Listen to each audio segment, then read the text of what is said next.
Bonjour à tous, bienvenue chez moi. Aujourd'hui, on va encore faire une vidéo qui sort du lot. On va parler un petit peu de mon espace de jeu. En effet, la plupart du temps, je vous présente des vidéos plutôt gameplay de jeux de société. Mais je m'étais dit, là, entre deux vidéos de gameplay, peut-être, pourquoi ne pas simplement discuter, voilà, ouvrir la parole, parler un petit peu de choses et d'autres, et surtout de la passion du jeu de société. Pourquoi le nom de la chaîne s'appelle Yuka Studio? Eh bien, Yuka, en fait, c'est la contraction de nos deux pseudonymes à ma compagne et moi-même, qui sont Yuji et Hikaru. Donc on a contracté ça pour faire Yuka. À l'origine, on était sur Twitch pour partager notre passion du jeu vidéo. Puis par manque de temps et de motivation, on a laissé tomber cette chaîne Twitch. Donc un peu plus tard, on a monté une chaîne YouTube.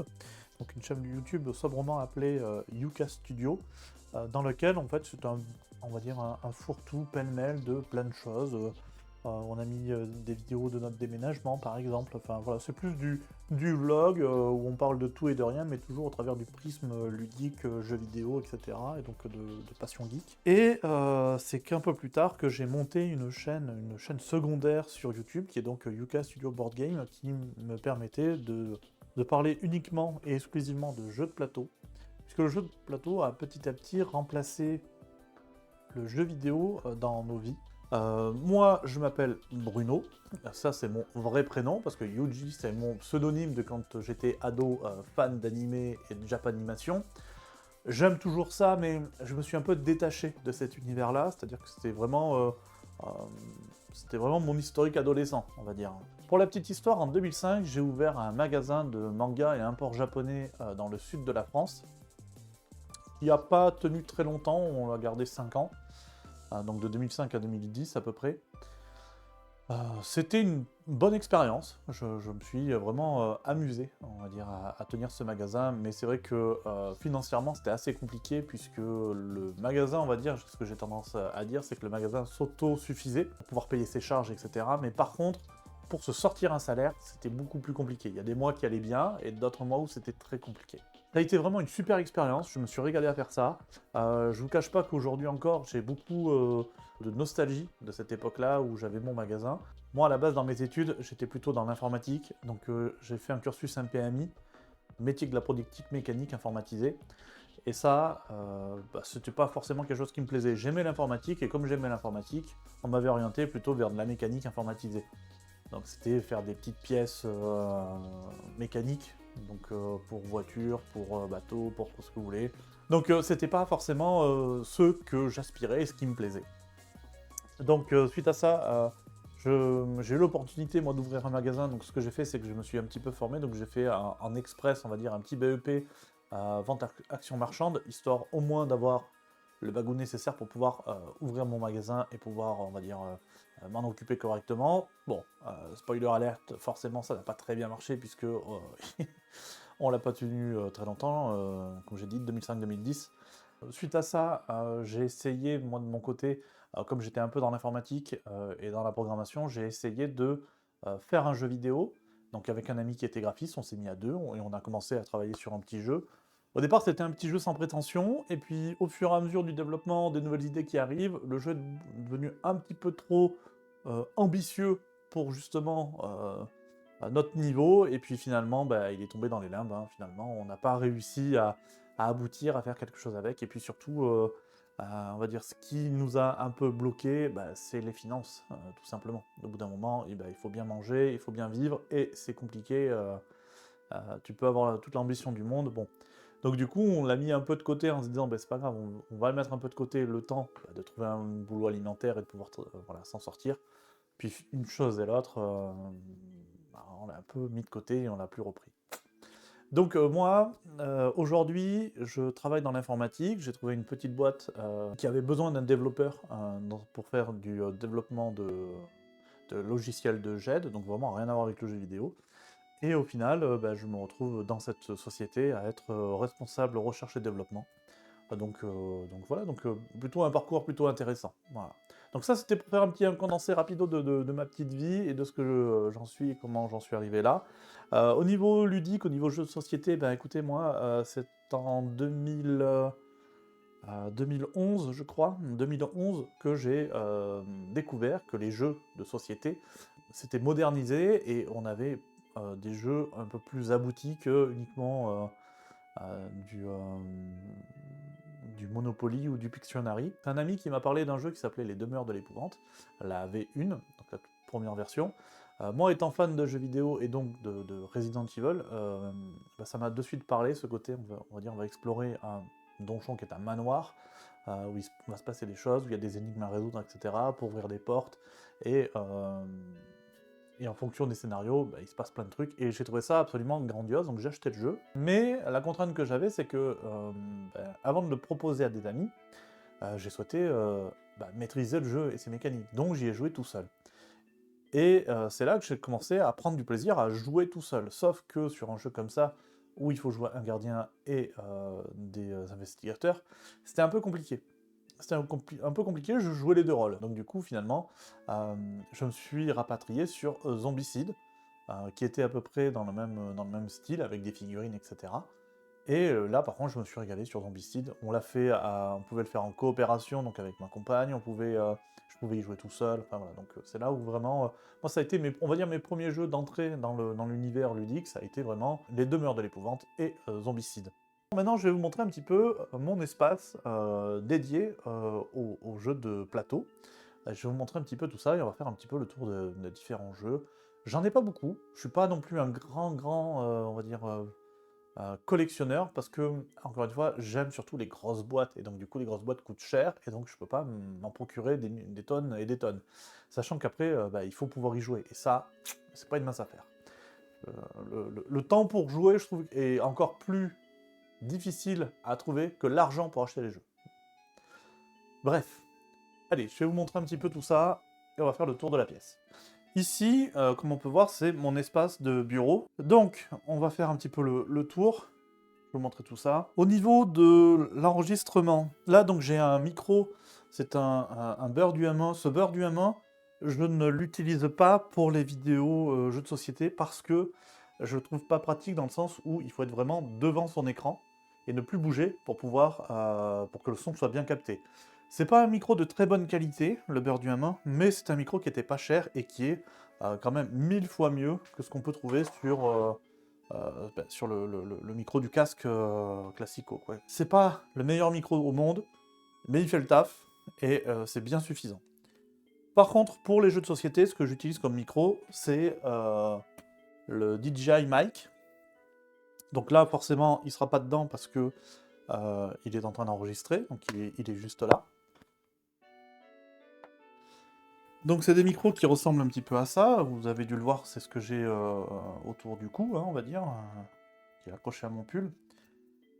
Ce qui est intéressant avec ça, c'est que du coup ils sont par paire, donc il y en a deux, et comme la chaîne c'était Yuka Studio, donc l'idée c'était de jouer à deux, l'idée c'était de pouvoir proposer justement de l'échange, et avec un seul micro, forcément il y a une voix qui était plus lointaine que l'autre, donc avec ça et les deux micros, ça nous permettait vraiment d'avoir un système d'échange. Je trouve pour autant que le son est un peu caverneux. Là, c'est ce que vous entendez, le micro que j'ai actuellement. Le son, je trouve un peu caverneux. J'ai regardé, je pense que je vais prendre un micro lavalier, donc un micro cravate au final, donc c'est juste un truc qui se branche en jack, et qui va permettre déjà de cacher le gros bloc que j'ai actuellement sur le pull, mais aussi potentiellement d'améliorer la qualité du son. Comme on peut voir, donc, c'est des micros avec donc des émetteurs et un récepteur. Le récepteur qui est ici, le récepteur qui est hop, ici, qui est là. Donc là, quand je parle, on voit qu'il y a un effet de mouvement. Alors je vais essayer de vous zoomer ça, hop, rapido. Voilà. Donc là, on peut voir que quand je parle, il y a bien un effet de mouvement. On voit que lui, il est bien branché. Donc il est branché en USB-C sur l'ordinateur. Pourquoi est-ce qu'il est branché à l'ordinateur? Parce qu'en fait, je n'enregistre pas sur mon téléphone. Parce que là, actuellement, je filme avec mon téléphone. Je n'enregistre pas sur le téléphone. J'enregistre directement sur l'ordinateur en passant par OBS. Hop. Donc là, il y aura l'effet infini. Mais c'est pour vous montrer un petit peu. Donc je passe par OBS. Et j'utilise l'application sur le téléphone qui est Droid Cam. Il y a un plugin OBS qui permet de diffuser la caméra du téléphone via le Wi-Fi. Donc ça, c'est ce que j'utilise pour enregistrer mes parties, je passe par OBS. La qualité de l'image est plutôt pas mal, on est sur du 1080p 60 fps, donc c'est plutôt sympa. On pourrait faire du 4K, mais pour ça, il faut impérativement que le téléphone, lui, soit branché en USB. Le Wi-Fi ne peut pas aller monter jusqu'à un flux 4K, 1080 maximum, donc pour ça, il faudrait absolument le brancher en USB.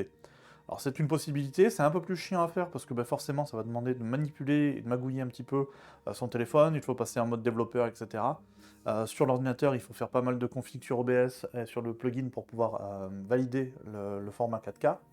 J'avais commencé à faire ça, enregistrer en 4K, parce que ça me permettait de faire des zooms dans l'image sans perdre la qualité. Le problème, c'est que derrière, il faut avoir un ordinateur qui tient la charge, parce que faire du montage sur une vidéo en 4K 60 fps, c'est pas la même que sur du 1080p. Donc, j'ai un peu laissé tomber pour l'instant les vidéos 4K, parce que l'ordinateur qui est juste derrière, là, avait du mal à tenir la charge, et en fait, c'était un calvaire de monter des vidéos. Juste faire un cut, ça prenait 30 secondes, le temps qu'il chargeait, enfin bon bref, un enfer. Un enfer. D'ailleurs, au niveau des logiciels de montage, avant j'étais sur Sony Vega, aujourd'hui je monte plutôt avec Wondershare Filmora, que je trouve, on va dire, plus dans l'air du temps. En fait, depuis Windows 11, Sony Vega avait tendance à planter régulièrement, et était lourd en manipulation, donc vraiment interface un peu à l'ancienne, donc c'est ce que j'utilisais à l'époque, hein, il y a une dizaine d'années, pour faire mes petits montages. Je faisais déjà des vidéos. Bref, ça c'est un autre sujet. Mais je trouve que ouais, Filmora est plus dans l'air du temps, il s'adapte mieux à notre société actuelle et à notre consommation actuelle de réseaux sociaux, etc. Donc il est plus dans les codes, il nous fournit déjà tout un tas d'assets qui nous permet d'éviter de tout faire soi-même, tout simplement. Donc ça fait gagner pas mal de temps, et après à l'usure, je trouve qu'il est beaucoup plus optimisé qu'un Sony Vega. Ici on peut retrouver un deuxième téléphone, donc ça c'est un vieux téléphone, c'est un OnePlus 6, donc c'était mon ancien téléphone, que j'utilise, on va dire encore, pour filmer justement les miniatures. Alors je vais vous montrer si on peut l'allumer, hop, il va se synchro, tac, voilà. Je le mets sur Droidcam, voilà. Et là en fait, vous allez voir sur OBS, la caméra de ce téléphone. Donc j'utilise la caméra de ce téléphone. Là je mets sur un fond bleu, de façon à ce que en fait on puisse, hop, quand on met un objet, alors forcément il faut qu'il y ait de la lumière, parce que là l'éclairage ne nous permet pas de le... Hop, je vais vous montrer ça. Tac, tac, et tac. Voilà. Donc de cette façon là, ça me permet de vous montrer, on va dire, la miniature d'une carte, ou bon, généralement c'est plutôt des cartes, hein, mais voilà, de montrer certains jetons, certaines cartes, et de faire un zoom dessus. Pareil pour les figurines, si on veut montrer un petit peu une figurine à quoi elle ressemble, hop, on peut la mettre comme ça, et donc là on va avoir la miniature. Peut-être la mettre un peu plus haut. Hop.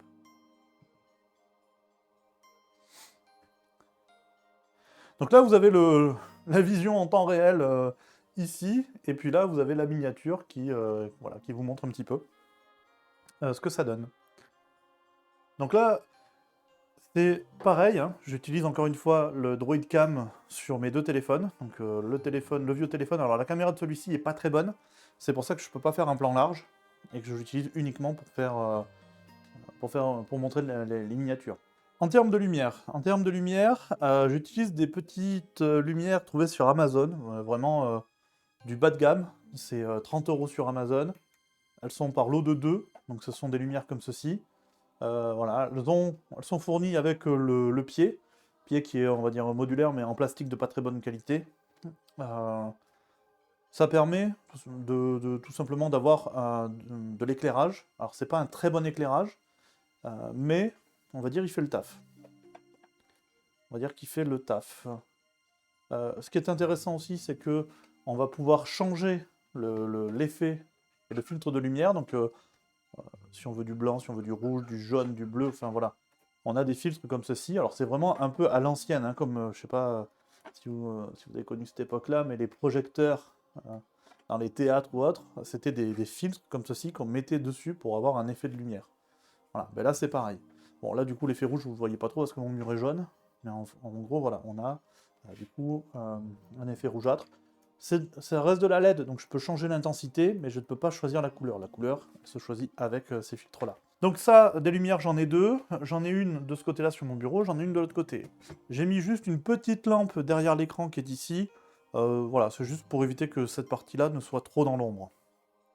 Donc là, au niveau de mon bureau, j'ai bien donc deux écrans, plus un troisième qui est déporté. Alors pourquoi est-ce que je le déporte celui-ci? Ben parce qu'en fait là, j'ai mon espace, on va dire, bureau et un espace table de jeu. Cette table de jeu là, c'est pas une très bonne table. On est plus sur une table qui fait 140 par 70, pardon. En vrai, c'est assez petit. Elle est plus basse que mon bureau parce que le bureau, en fait, je le surélève. Moi, je fais 1m90, donc forcément, ben, j'aime pas être trop bas. Donc elle, on va dire la table, elle a une taille normale, hein, c'est la taille d'une table, c'est des pieds classiques de chez Ikea. Et mon écran est déporté parce que ben, ça me permet d'avoir un écran pour l'espace de jeu. Cet écran, j'ai tendance à le tourner. Voilà. Ce qui me donne la possibilité, quand on est plusieurs autour de la table, de faire des jeux avec applications comme Descent ou autre. Pour filmer cette table de jeu, hop, j'ai accroché, hop, ici, sur la poutre, un trépied, alors à la base, qui est fait pour s'accrocher à un bureau, donc ce truc-là, là. Mais je l'ai, comme j'ai une poutre juste dessus, j'en ai profité, je l'ai fixé à la poutre, et ça me permet, lui, de le positionner. Alors pareil, c'est un support pour téléphone que j'ai mis là, donc là, je filme avec mon téléphone, et ça filme la table. Je suis pas hyper convaincu de cette mécanique-là. Pourquoi? Parce qu'en fait, le problème que j'ai avec ça, c'est que, comme c'est avec mon téléphone, ce n'est pas fixe. En fait, moi, je suis quelqu'un, on va dire, en règle générale, d'assez feignant, dans le sens où j'achète des inserts dans mes jeux parce que j'ai la flemme de les installer. Parce que c'est long de trier, de fouiller, etc. Donc, là, c'est pareil. J'ai du mal à trouver la motivation de filmer à chaque fois parce que il faut faire tout un rituel d'installation, préparer le micro, installer le téléphone, configurer l'application. Et il faut le faire à chaque fois. À partir du moment où ça a bougé d'un petit millimètre, ça, là, et bah, du coup, on a perdu tout le plan, il faut tout refaire. Et ça me lourde un petit peu. Donc j'aimerais trouver ici plutôt une caméra que je fixe, et après tout ça, là, au lieu de le laisser ballottant, je fixe tout, tout est bloqué, et je m'emmerde plus la vie. Là, j'ai un câble aussi. Alors le câble, c'est tout simplement pour alimenter le téléphone, puisque bah, quand on fait des parties qui durent 3 heures, bah, vous comprenez bien que la batterie, au bout d'un moment, elle n'en peut plus. Alors mon téléphone, c'est un Google Pixel 7. Au niveau de la caméra, c'est plutôt pas mal, mais bon, c'est mon téléphone, quoi. Ça veut dire que pendant que je filme, je ne peux rien faire d'autre. C'est mon téléphone qui est utilisé. Donc, ce que je voulais dire par là, c'est que j'aimerais bien me trouver des petites caméras. Alors, je veux pas mettre 600 balles dans une caméra juste pour filmer le plateau de jeu, hein. On va dire, pour l'instant, c'est qu'un hobby, je gagne pas ma vie avec ça, donc l'idée, c'est de pas mettre beaucoup d'argent. Donc, j'ai regardé plutôt du côté de chez Insta360. Ils proposent des petites webcams, la gamme Link, qui ont l'air plutôt pas mal. Donc voilà, c'est quelque chose sur lequel je regarde en ce moment. Parce que de temps en temps, je vous fais des plans secondaires avec une vieille webcam qui est une C920 de chez Logitech, mais qui vraiment ne marche pas très très bien. Donc voilà, donc ça c'est la partie bureau. Et comme on peut le voir derrière, bon ben ici on a la partie jeu. Donc là pour l'instant j'ai juste une Kallax, c'est une grande Kallax, que j'utilisais avant comme un buffet dans le salon, que j'ai réhabilité pour y mettre quelques petits jeux. Alors au niveau des jeux, comme je vous disais, on va retrouver donc la gamme des zombicides. Donc là j'ai deux zombicides Invaders qui sont donc la boîte de base et la saison 2. Le Black Plague, je n'ai pas le Green Horde qui est la saison 2 de Black Plague. Il m'a toujours fait de l'œil, mais comme c'est 90 €, bon ben il faut faire des choix des fois. Tout en restant dans l'étage du haut, ici on a le Dead Cells. Alors, pour l'instant, comme je vous dis, j'ai qu'une Kallax. Mais c'est peut-être pas plus mal, parce que de toute façon, derrière, c'est vide. Donc le jour où j'aurai d'autres jeux que Dead Cells, j'ai encore de la place pour les mettre. C'est juste que, pour l'instant, comme Dead Cells est tout seul, ben voilà, je le mets de face. Ce que je veux dire par là, c'est que j'ai encore un peu de place. J'ai des tiroirs aussi et des portes de placard que je vais pouvoir, on va dire, réhabiliter si jamais je manque de place. Ici, on a donc Massive Darkness. Alors, Massive Darkness, on a la boîte de base, l'extension qui rajoute le mode campagne. Et ici, c'était la boîte avec le nécromancien et le moine. Dernièrement, j'ai récupéré, je les ai mis là-haut pour l'instant parce qu'ils ne sont pas encore déballés, le Massive Darkness, les portes des enfers, donc ils vont ajouter des nouveaux monstres, et un monstre errant en plus, et l'ingénieur et le barde. L'ingénieur et le barde.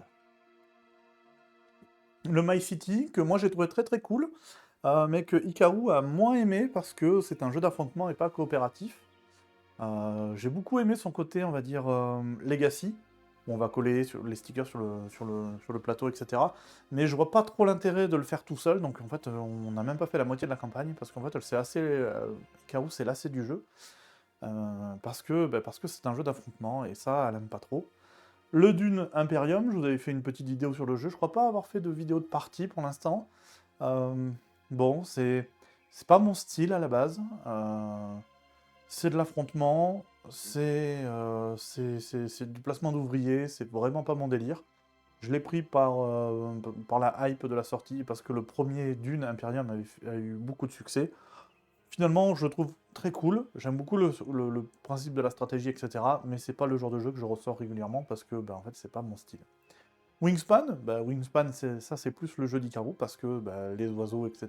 Donc c'est plus un jeu onirique qu'elle apprécie beaucoup. Mais par contre, c'est pas du tout un jeu coopératif, donc vraiment, quand on y joue, il faut qu'on y joue avec une démarche un peu plus chill, et pas le voir comme de la compétition, parce qu'elle aime pas les jeux d'affrontement, quoi, tout simplement. Et à côté, on a le Sky Team. Alors ça, par contre, c'est un super jeu, vraiment un super super jeu. À deux, ça sort tout seul, c'est génial. C'est un jeu qui est pas très gros, qui peut se mettre dans une valise, c'est un jeu de voyage. Enfin, vraiment, nous on adore. On adore.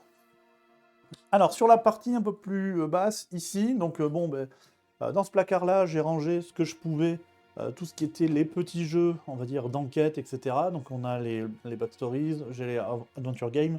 Au fond, je crois même qu'il y a les Guilty. Voilà, là j'ai les deux Guilty, encore du Adventure Game, après des boîtes vides, etc. Bon. Pour l'instant, je mets dans le placard. J'aimerais bien, plutôt sur le côté ici, me trouver une petite bibliothèque, style bibliothèque Billy de chez Ikea, mais un peu plus petite, vraiment de cette taille-là, pour y mettre juste tous comme des formats livres, des petits jeux d'enquête. Du coup, ici, on va retrouver le Cthulhu Death Medal, donc ça, c'est le dernier qui est rentré dans la collection. Le Bloodborne, le jeu de plateau, que j'ai récupéré en fin d'année dernière en version française en occasion. Un jeu topissime, surtout quand on aime le jeu vidéo. Mais qui n'a pas su rencontrer son succès et qui du coup a été en rupture de stock assez rapidement, et les extensions ne sont jamais sorties en français, ce qui est bien dommage. De ce côté-là, on a du Dice Throne, voilà, donc la partie aventure, et là quelques boîtes de personnages. Donc j'ai tous les persos de la saison 1 et uniquement cette boîte de saison 1. J'ai pas les grosses boîtes, on va dire, de complète saison, mais ça permettait de donner un petit peu plus de variété. Donc celui-là, j'ai fait quelques parties d'affrontement, j'ai fait 2 fois l'aventure, et je l'ai fait aussi en coop. Donc vraiment, le mode aventure, j'adore. Là, on a un deuxième placard dans lequel ça c'est plus du débarras. On va retrouver des boîtes d'extension comme l'extension d'Andorre qui est vide, puisque tout est dans la boîte de base. Ça c'est pareil, c'est du Planet Apocalypse. Donc ça c'est une extension avec un nouveau seigneur de Planet Apocalypse, que j'utilise du coup pour ranger toutes les plaques de monstres, de boss, d'ennemis, etc. à l'intérieur. Donc oui, parce que là j'ai la boîte de base de Planet Apocalypse. Planet Apo, vraiment jeu super, mais d'une difficulté une difficulté, on va dire, complètement débile. On va dire dans cette boîte de base, on a 2 maps, et je n'ai fait que la première, je n'ai réussi à faire la première qu'une seule fois, sur toutes les parties que j'ai pu faire. Et c'était en coopération avec des amis. Solo, j'ai jamais réussi. Et au-dessus, j'ai quelques boîtes ici, Planète Apocalypse, qui n'ont jamais été ouvertes, parce qu'en fait, c'est des figurines qui étaient abîmées dans mon jeu de base. Lui, par exemple, il n'avait pas sa petite queue, là, on voit qu'il a une queue derrière, là.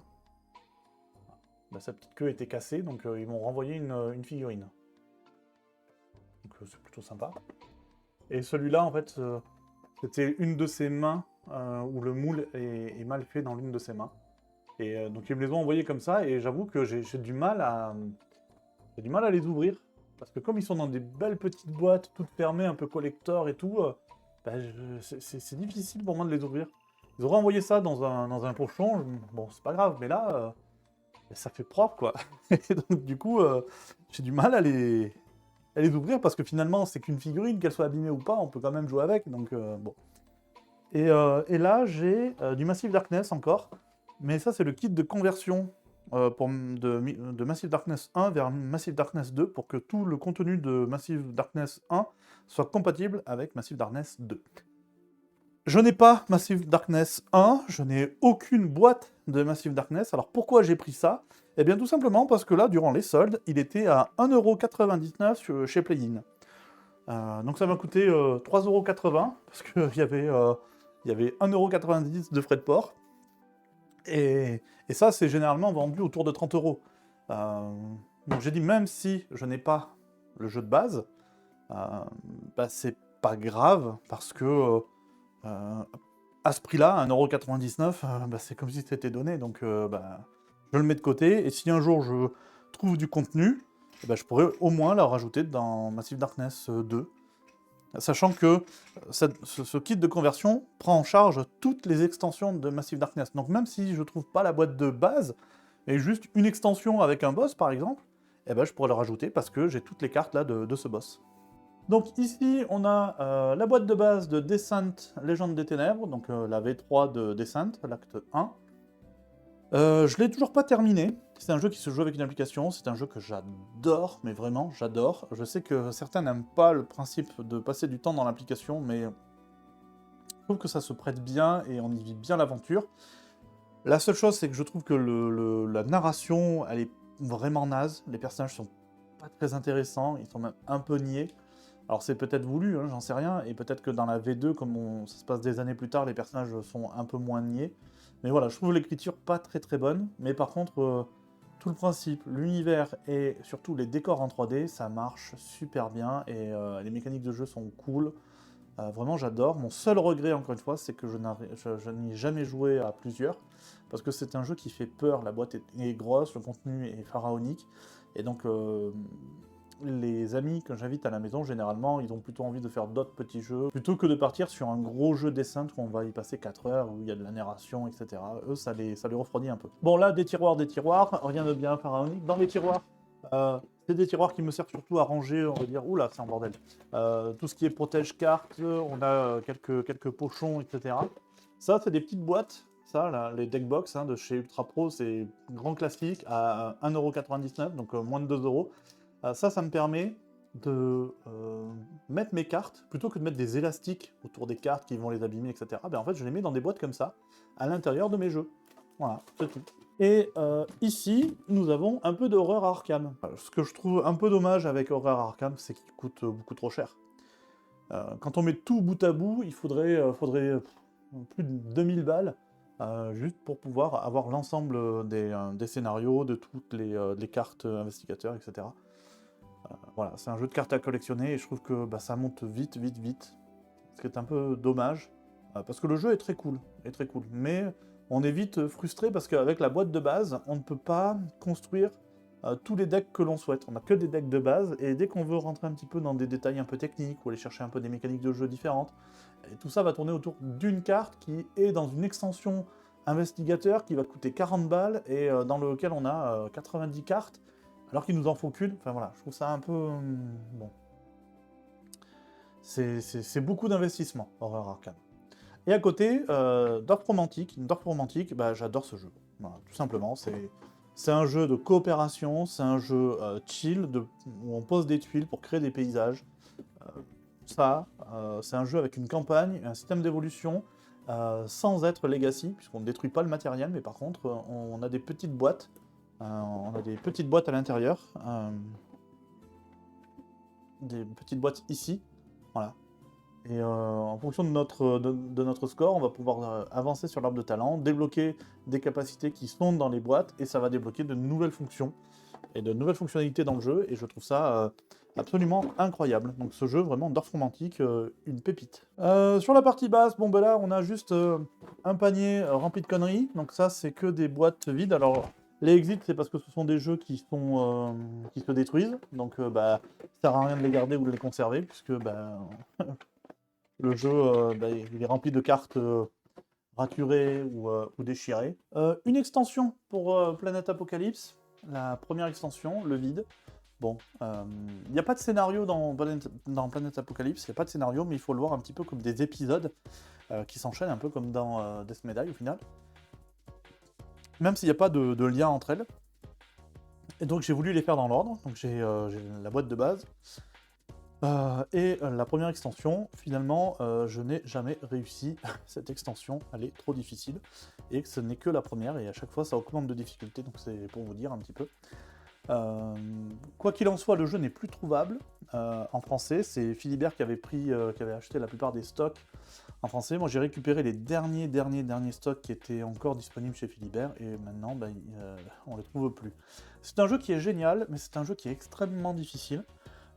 Et qui va demander bah, d'acheter tout un tas d'extensions pour pouvoir avoir le contenu, parce que là on va dire on a les boîtes, on a la boîte de base, on a encore 4 boîtes d'extensions, et après on peut acheter à l'unité bah, des créatures, des boss, etc. Le défaut, on va dire, de cette version-là, c'est que si on regarde un petit peu à l'arrière de la boîte, le rendu est absolument dégueulasse. Voilà, l'impression est dégueulasse, mais ça ce n'est que sur l'arrière de la boîte. Et l'autre défaut, on va dire qu'a le jeu, et ça c'est un défaut qui est connu hein, de l'éditeur, puisque je les ai contactés et ils m'ont fait un remplacement, on va dire, instantanément, c'est qu'en fait on a des cartes, par exemple ici, ça c'est les cartes de patrouille. On voit bien que c'est écrit patrouille en français, mais quand on retourne la carte, et bien là, tout est écrit en allemand. Donc ils nous ont fait un mix entre la version française et la version allemande. Alors, ce qui en soi est pas un problème, mais c'est un peu embêtant. C'est un peu embêtant, voilà. Et là, j'ai tout ce lot de cartes, où d'un côté, c'est en français, donc là, en mode patrouille, et dès qu'on est en mode assaut, bah, là, elle est en allemand. Donc ça, j'ai contacté l'éditeur. Ils m'ont renvoyé le lot de cartes en français complète, ainsi que, comme je vous disais, cette figurine-là. On voit bien qu'elle a une main qui n'est pas coupée, elle est mal moulée, je pense, plutôt. Alors, on voit bien que elle s'est pas cassée.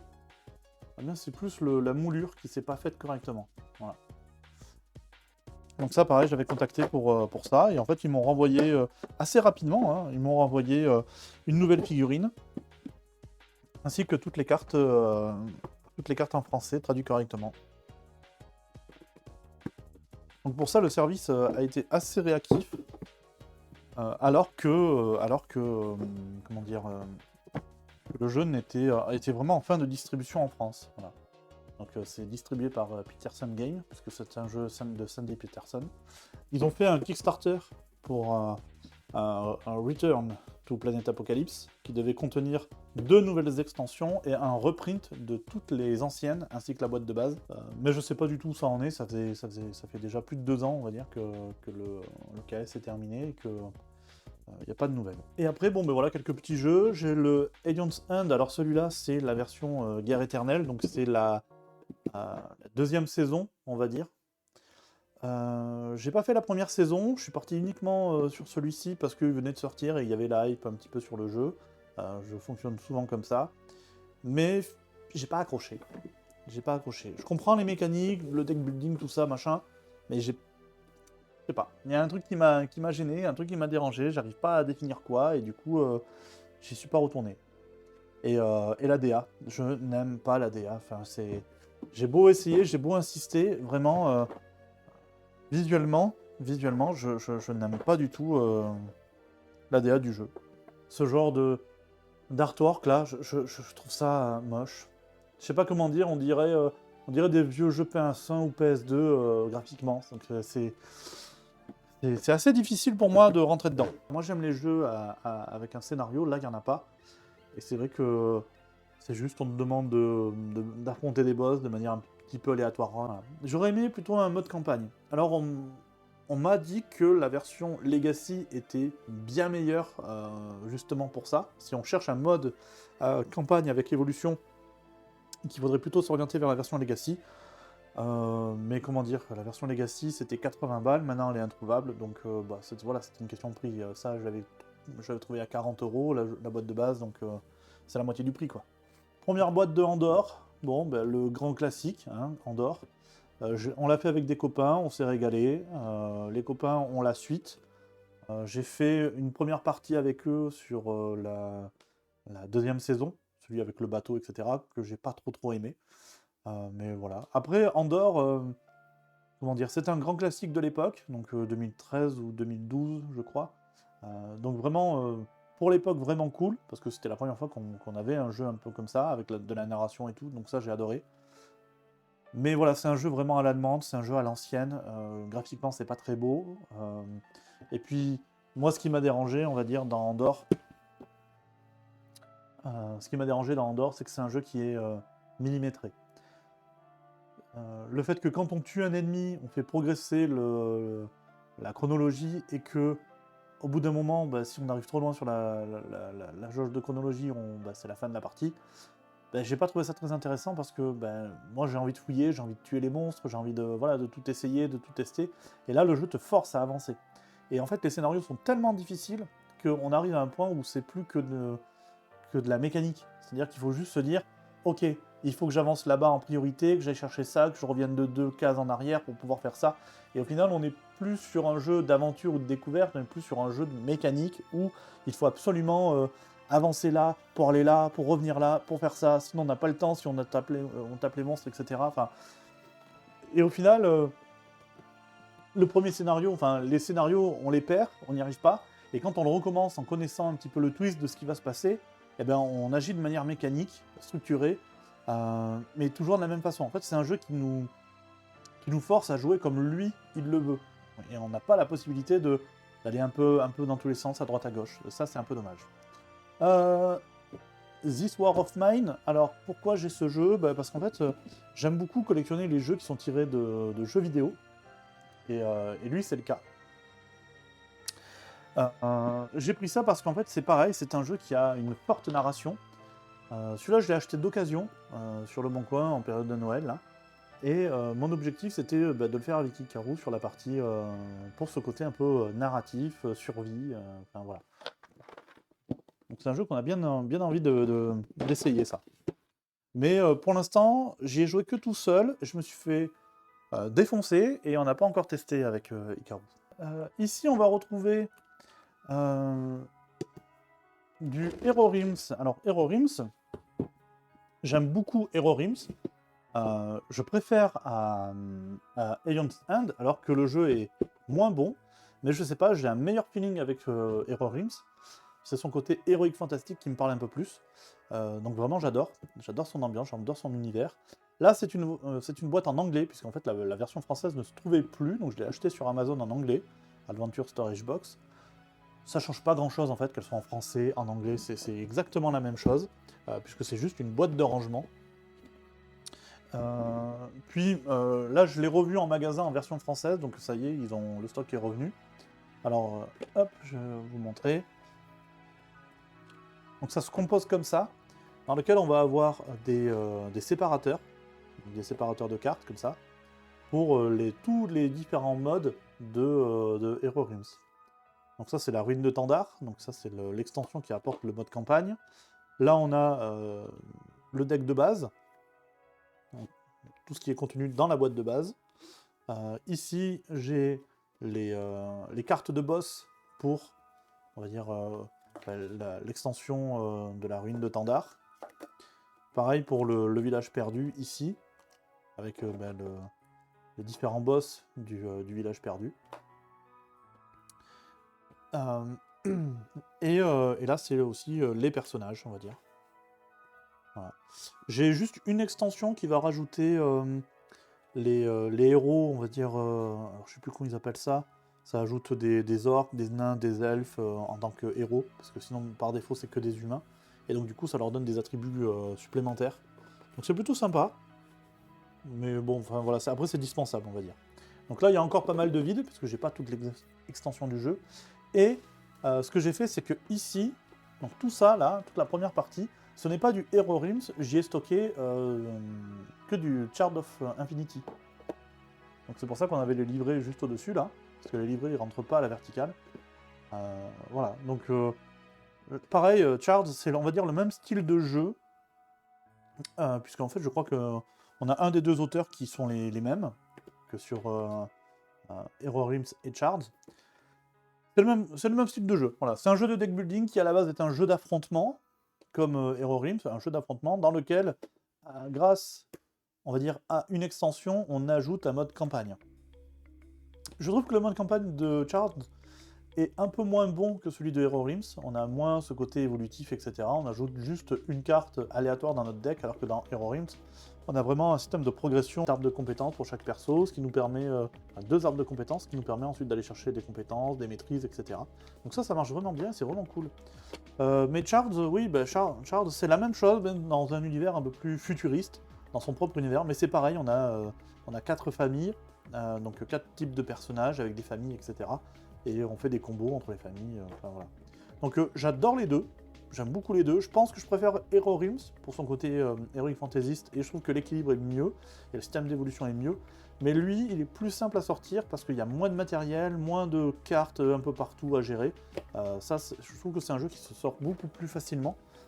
Pareil, au niveau du scénario, etc., tout est là. Donc là, on a un peu de lore, un peu de fluff. Et hop, on affronte un boss. Là, on a les capacités du boss en fonction de sa progression sur sa jauge de puissance. Enfin, voilà. Là, voilà, on a un boss comme ça. Il y a celui-ci que je trouve plutôt pas mal aussi, qui est celui-là, voilà, Dominatus, puisque ce Dominatus est en 2 phases. Donc, il va switcher d'une phase, on va dire, mode destruction et en phase mode normal. Donc, non, vraiment plutôt sympa. Et j'ai tout rassemblé dans cette grosse boîte, puisque quitte à avoir de la place, plutôt que de laisser un Hero Realms tout vide, j'ai mis aussi Shards à l'intérieur. Hop. À côté de ça, bon, on a un TTMC. Bon, bah ça c'est juste que on savait pas trop le mettre, je l'ai mis là, parce que bon, voilà, c'est le jeu de... C'est le, on va dire, le jeu de quiz moderne. C'est sympa, mais ça révolutionne pas le genre. C'est du Trivial Pursuit récent, quoi, moderne. Heredity, petit jeu narratif sympathique. Enfin voilà, on l'a fait avec Hikaru, on a bien apprécié, mais on ressent pas vraiment le besoin d'y retourner. Je pense que je prendrai les suites, parce que c'est une histoire qui m'intéresse et que j'ai envie de continuer. J'aime l'idée qu'ils apportent tout plein de variétés dans le style de jeu. Le premier scénario ne ressemble pas au deuxième, le deuxième pas au troisième, etc. Mais à cause de ça aussi, il y a des scénarios qu'on va préférer à d'autres, et les scénarios comme le deuxième scénario, qui est un scénario un peu plus posé, un peu plus lent, avec beaucoup de discussions et de manigances, je l'ai un peu moins accroché. Alors que le scénario 1, le scénario 3, qui sont des scénarios un peu plus dynamiques, on va dire, je les ai mieux aimés. Par contre, j'ai pas du tout aimé la tournure que prend le scénario 4 et 5. Bureau of Investigation, alors ça, bah, c'est du horreur à Arkham, hein. C'est un univers de Lovecraft que j'aime beaucoup, en utilisant le système de jeu de Sherlock Holmes, détective conseil. Donc celui-là, on a bien aimé, vraiment les 2 premiers scénarios, on a adoré, le dernier, un peu dur et un peu m'a un peu perdu. Mais voilà, j'ai bien aimé Bureau of Investigation, donc en jeu d'enquête. J'ai jamais fait les Sherlock Holmes Détective Conseil, mais ça m'a donné envie de m'y intéresser.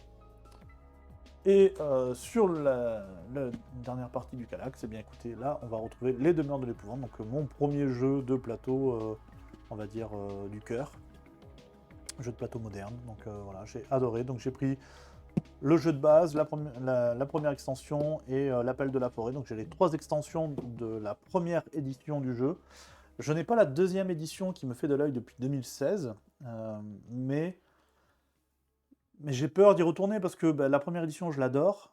Est-ce qu'il y a vraiment besoin de cette deuxième édition avec l'application, etc. Est-ce que maintenant le jeu est pas un peu trop vieux? Enfin, je sais pas. Je sais pas. Et surtout, c'est un jeu qui reste cher. Donc, bon, pour l'instant, j'aime beaucoup la V1. Est-ce qu'il y a vraiment besoin de passer sur la V2? Voilà, je sais pas trop encore. Si je trouve d'occasion à un prix, on va dire, abordable et raisonnable, peut-être que j'irai vers la V2. Mais pour l'instant, je me contente de la V1. Et ici, bon, ici, ça c'est juste Paranormal Detective, pareil, c'est un petit jeu d'ambiance, on ne savait pas trop où le mettre, on l'a mis là. C'est pas mon jeu préféré de tous les temps, c'est sympathique, voilà, c'est un jeu à jouer à plusieurs, il y en a un qui joue un fantôme, qui a une carte qui lui dit en gros comment il a été assassiné, et il faut qu'il fasse découvrir, qu'il aide les médiums, les autres joueurs jouent des médiums, arrivent à faire deviner un petit peu comment le fantôme s'est fait assassiner. Ici, on a aussi le jeu de plateau Dead by Daylight. Alors ça, c'est parce que c'est Hikaru, qui est fan du jeu vidéo. Donc quand on a vu qu'il y avait un jeu de plateau qui sortait, on a pris la version collector.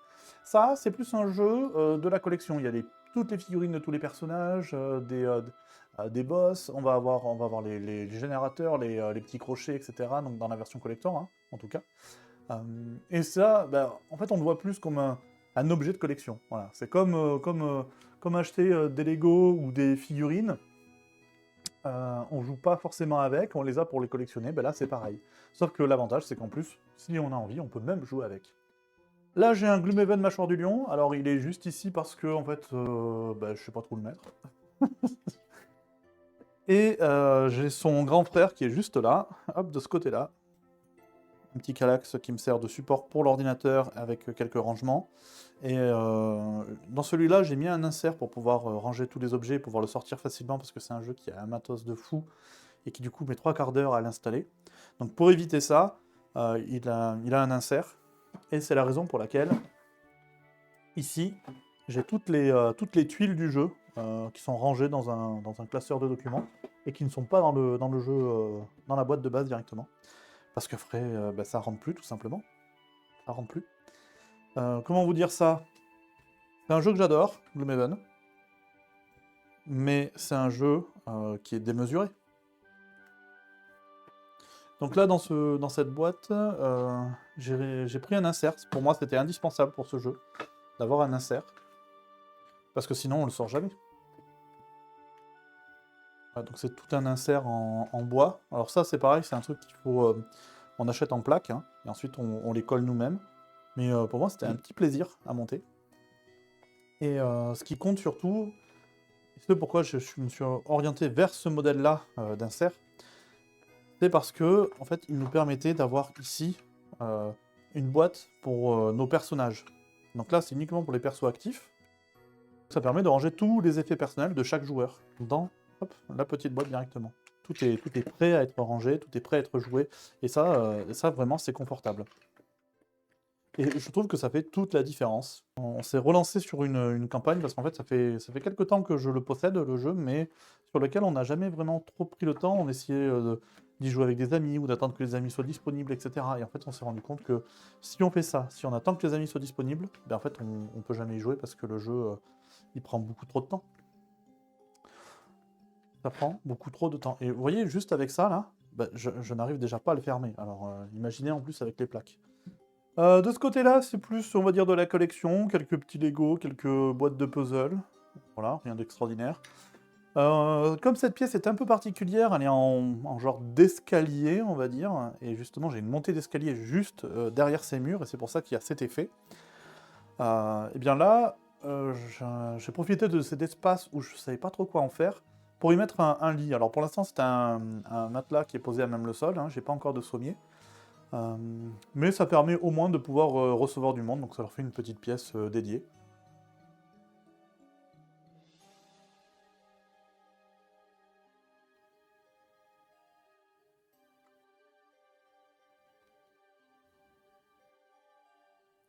On se retrouve quelques jours plus tard, car nous avons fait un petit peu de ménage dans le salon et on a remplacé certains meubles. En l'occurrence, cette petite étagère Ikea Billy, qui était donc dans le salon, je l'ai réquisitionnée ici à l'étage pour y mettre quelques jeux qui étaient dans les placards et surtout remonter des petits jeux d'ambiance qu'on avait en bas. Alors je vous montre ça. Ici, on a quelques livres, quelques petits bouquins.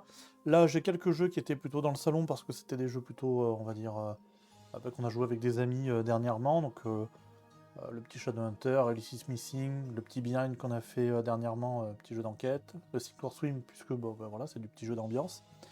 Un peu plus bas, sur l'étagère, hop, ici du bas. Donc là, on va retrouver toute la partie, toute la gamme jeux un petit peu d'énigmes qu'on aime beaucoup, donc les Adventure Games que j'adore, les Guilty, préféré le premier ou deux, les deux The Crew dans l'ancienne édition, les Backstories qui sont très sympathiques, mais bon, ça se fait assez rapidement.